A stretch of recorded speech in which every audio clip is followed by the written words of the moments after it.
G'day, my name is Rusky.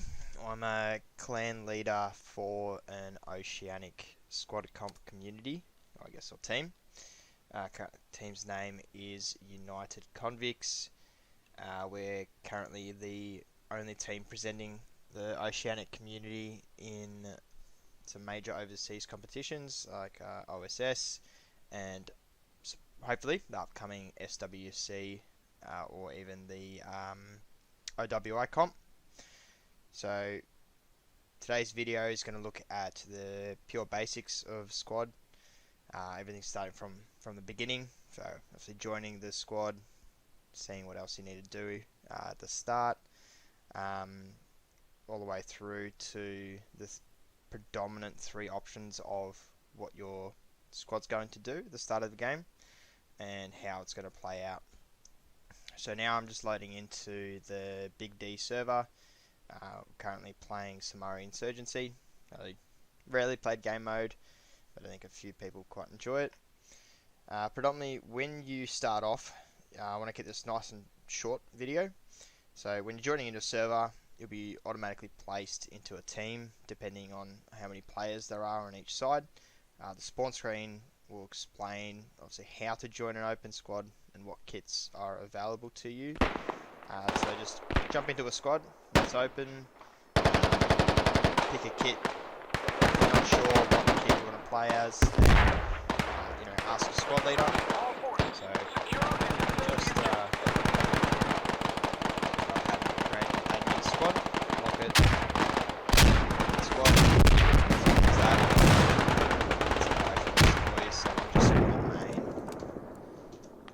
go into camera mode, have a fly around, and we'll just keep an eye, make sure no one's team killing each other.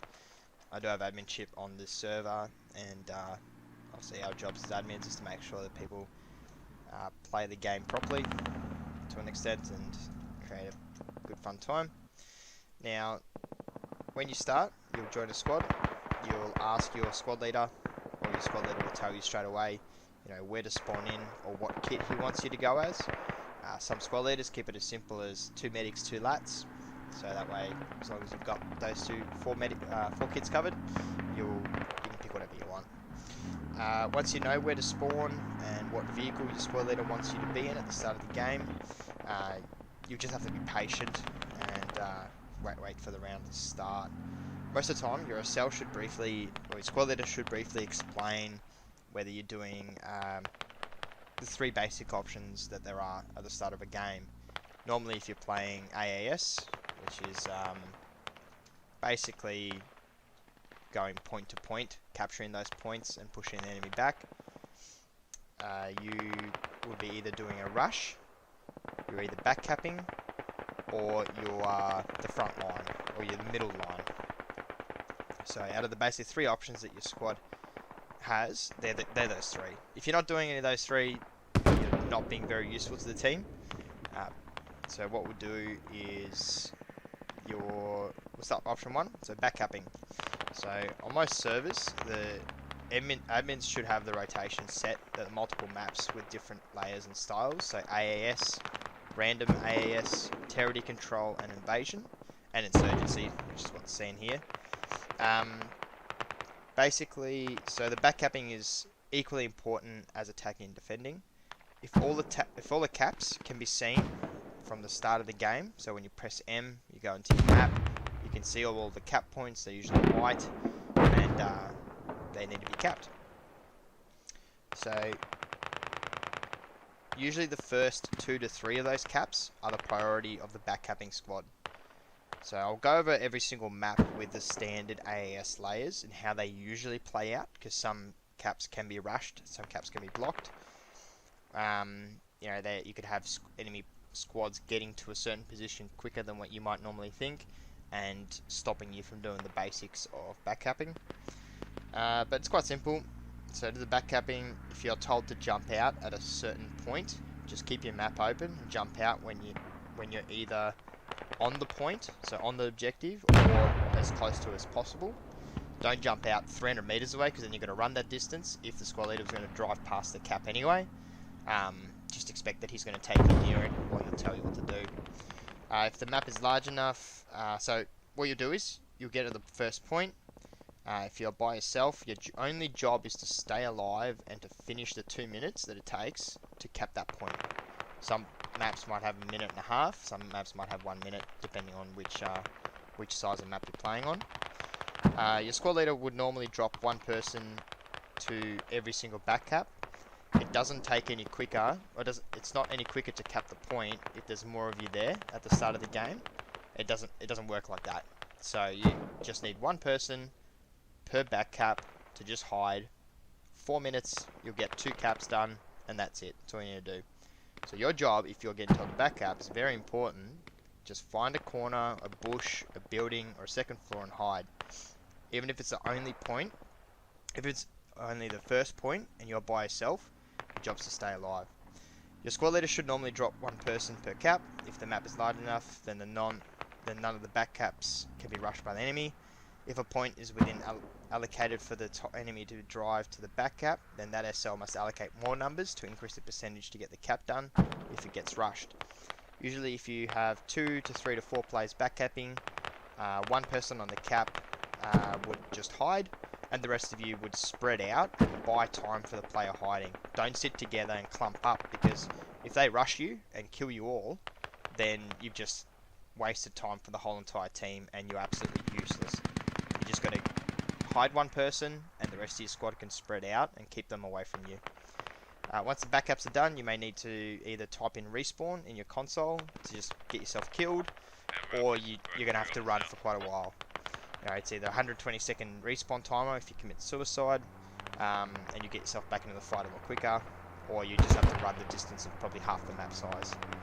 So option 2, so if you're on the middle cap, so if you're fighting right up the guts, or the defense cap is what it's going to be. So on some maps you already know which caps are going to be the middle line where you're going to be fighting across. You'll be doing the fob and the hab construction. So for this game, a fob is just a radio that gives you a radius in which you are allocated to build the hab, the HAB, the ammo crate, anti-personnel and anti-vehicle weapons, and that's all it is. I know fobs and habs can be named different in other games, but for the purpose of this game, which is what you're playing, a fob is the radio, a hab is where you spawn. So, if this is what your squad leader said you're going to be doing, then the SL which has to nominate one person to drop the supplies from the truck, so just hold down left click or right click, and 1 and 2 to switch between the ammo to drop and pick up. The trucks now say what to do, they're stupid proof. So as soon as the squad arrives at the destination, everyone else that is not given a role, so if the squad leader says that you're doing the supply drop and one other person is building the hab and the ammo crate, everyone else in that squad needs to push out and spread. So depending on the cap size, you would push 50 to 200 meters away from the hab, as quick as possible, because there's no point having 8 people digging if the enemy are just going to rock up 100 meters north of you and make the cap a contender point straight away. If you push out and engage the enemy and find where their hab is, you've got more information quicker, and you're able to tell that to the other squads. It doesn't matter if your hab doesn't get up within the first 5 seconds, but it just takes maybe 20 seconds to get it up instead, which is fine. Let's have a look here. So the hab is nothing more than a spawn point. It will not capture points for you, it will not defend points for you, and it will certainly won't kill opposition, which is your job. So the more guns from the middle cap squad that are up in the crucial 5 minutes from the start of the round, the better. Also with the new engineered kits and C4s, I would never bother wasting time building emplacements, walls, or anything other than the hab, the ammo crate, maybe the mortar pits, and that's about it. You're just wasting time and making your squad dig when they should be hunting the opposition and shooting.